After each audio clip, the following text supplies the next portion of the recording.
Halol Godhra road Sai park society के बाजू में भक्ति रेजिडेंसी सोसाइटी आई हुई है। वहीं रोड रास्ते की समस्या 3 साल से है। नगर पालिका में रजूआत करने के बाद भी अभी तक काम चालू नहीं हुआ है।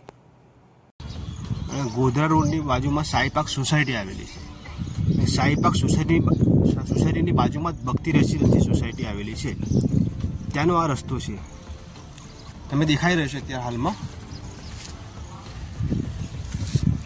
આ રસ્તો હાલોલમાં સાઈ પાર્ક સોસાયટીની બાજુમાં ભક્તિ રેસિડેન્સી સોસાયટી આવેલી છે, ત્યાંનો આ રસ્તો છે હાલમાં। છેલ્લા 3 થી 4 વાર નગરપાલિકામાં રજૂઆત આપી દીધેલી છે, તો છતાં ધ્યાનમાં લેવામાં આવ્યું નથી।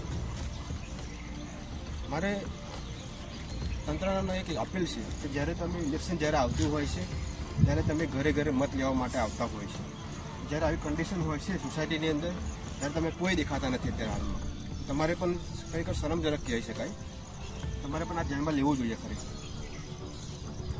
મત લેવા માટે કેવું નહીં આવવાનું, પણ ખરેખર આ જોવા માટે પણ આવવાનું કે સોસાયટીમાં શું પરિસ્થિતિ છે હાલમાં। મારી તંત્રને અપીલ છે કે ખરેખર આ રસ્તો હાલમાં Godhra road Sai park society છે, તેની બાજુમાં ભક્તિ રેસિડેન્સી સોસાયટી છે, આ હાલોલમાં આવેલું છે, ત્યાંનો આ રસ્તો છે। ખરેખર વહેલી તકે આ રસ્તોનું નિરાકરણ આવી જાય, સોલ્યુશન આવી જાય એ મારી તંત્રને અપીલ છે। કારણ કે જ્યાં નીકળવાની ખૂબ જ ખરાબ હાલત છે હાલમાં, નીકળી નથી શકાતું। અત્યારે સ્કૂલના વિદ્યાર્થીઓથી નીકળતા હોય તો તકલીફ પડતી હોય છે હાલમાં। તો મારી તંત્રને અપીલ છે કે ખરેખર આ રસ્તાનું વહેલી તકે નિરાકરણ આવી જાય અને જલ્દી સોલ્યુશન આવી જાય એ મારી નમ્ર વિનંતી છે। જય હિન્દ, જય ભારત।